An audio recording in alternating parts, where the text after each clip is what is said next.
Thanks, Refresh, for inviting us to do a presentation today. Our topic is going to be why grooming your dog is so much an important part of training your dog to be handled and creating life skills for it to be able to live a happier and calmer and less reactive life for the rest of its life. So, why is it important to teach your dog to be groomed? In the process of grooming your dog, you're teaching it to be handled. And in the process of teaching it to be handled, you're teaching it how to be calmer. The things that you are going to be doing when you're grooming your dog are improving its health and hygiene, but also its well-being. So when we talk about health and hygiene, if you're grooming the dog's coat, you're releasing the natural oils into its coat, but also into its skin, and that's very important.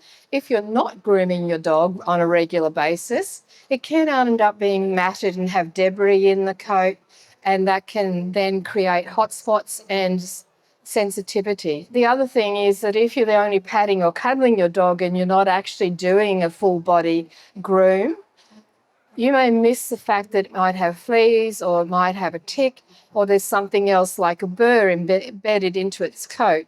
Now, Hope and I went to Inaminka last year just before Christmas, and it's like a house of horrors out there for dogs, especially ones this close to the ground, because she was covered in burrs and prickles and grass seeds and all sorts of things. So every time we got out to go to the toilet, putting her back in the car, I had to do a full body check on her, which meant, of course, 4 or 5 times a day, she's being handled. But she was used to that and she accepted that because we've trained her to accept being groomed and therefore accept being handled. It's also a case of if you've got a dog that's all matted and it's smelly and it's been out rolling in something interesting, you're not really going to want it in your house. You're not going to want it on your lap. You're not going to interact with it and give it cuddles. And dogs enjoy being touched and they enjoy being brushed. They love the human connection.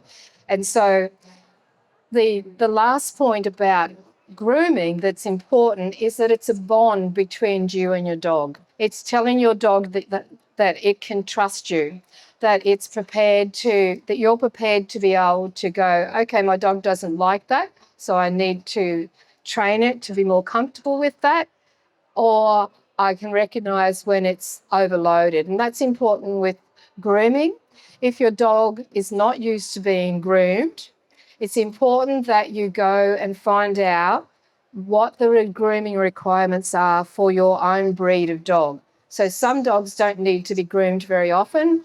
My English Labrador, that was my previous assistance dog, she was being brushed every day because we were going out and working in public access, but she rarely needed to have a full body brush down because she didn't shed, thankfully.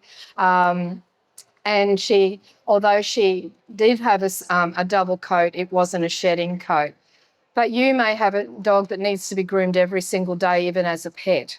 So it's important that you understand the tools that are required and you create a schedule for grooming your dog to its own particular breed and your circumstances. The other thing I would say to you is have a specific place where you groom your dog. Because if you have your puppy on your lap and then all of a sudden you spot a prickle or a knot and you think, oh, I'll just grab a pair of scissors and I'll cut that off, now you've created distrust because cuddles should be for cuddles and grooming should be for grooming. So if you've got a specific place where you're grooming your dog, when you go to that place, the dog goes, I know what's going to happen, I know why it's going to happen, and I know how it's going to happen. So I'm okay with that. And it's going to get the dog used to whatever your grooming schedule is. Now for Hope, come over here. So Hope's 14 months old. Fully grown. She's a teacup cavoodle.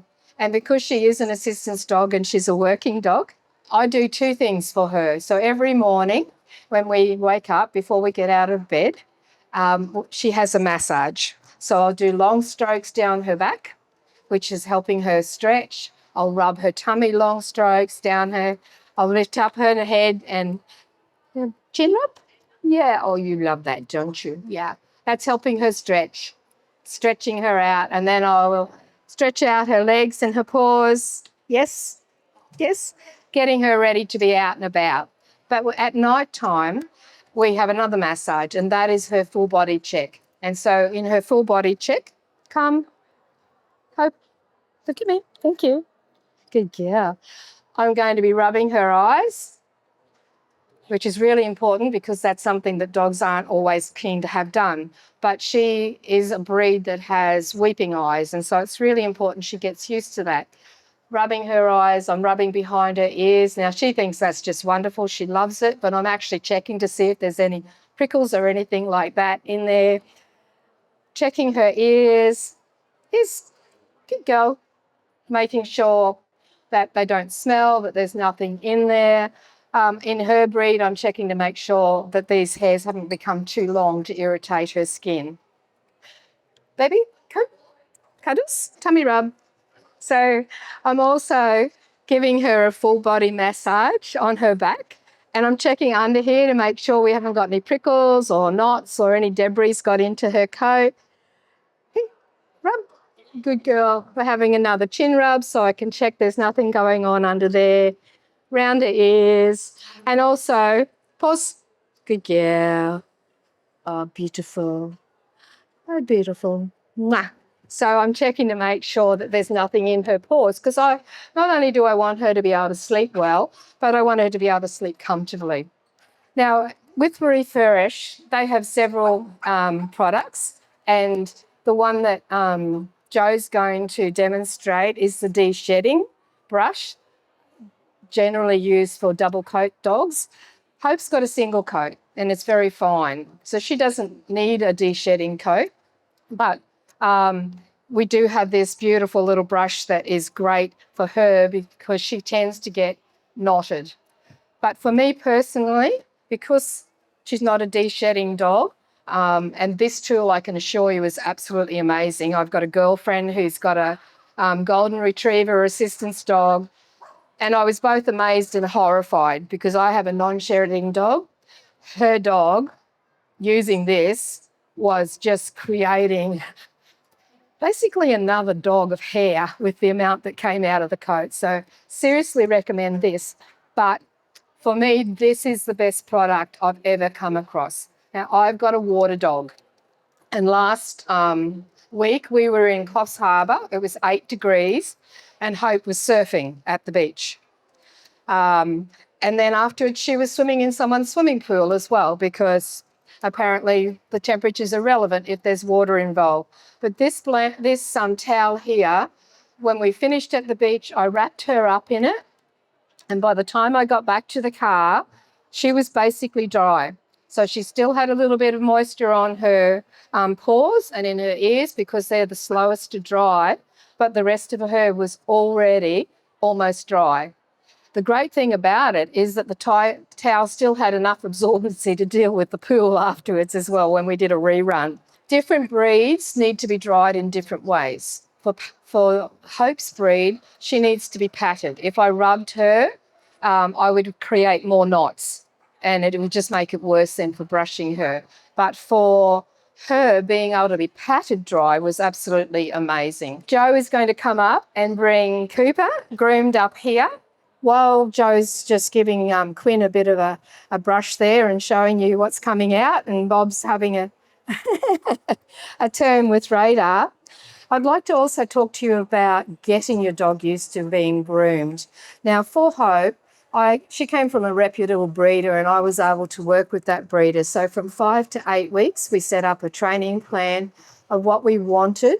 And what I wanted was her to be held every single day, have a full body touch of every part of her body, and to be handled by as many different people as possible. When she came home, I fake groomed her. And what I mean by fake grooming is I took the shears, shaver, and I actually pretended to shave her without actually even touching her coat. It got her used to the sound and the vibration. Yeah, I know. You like it now, don't you? And so it didn't bother her. And when it came time that she was old enough then to be shaved, It was no big deal. We put that in the middle so you can share. And one of the other things that I did for her is also fake clipped her so that she got used to the sound and the feel of these going around. Yep. Hope, come. Come, baby. I know. Okay. All right, we'll do it here. And because she is as I said, she's a weeping breed. Hope, close eyes. So trained her to close her eyes so I could clip around her face and trim back her. Now that means that she doesn't mind being touched. It means that if she happens to, at some stage, get some sort of infection in her eye, it's not going to worry her if the vet's got to put some cream in it or I've got to put some cream in it. So it's really, really important that you have great tools suited to the breed of dog. And as you can see, both dogs are donating. I mean, Quinn was groomed yesterday in the display, and yet we're still managing to get some more off her. So thank you very much. We'll hand over to Refresh now to be able to deal with any product questions you have or anything like that.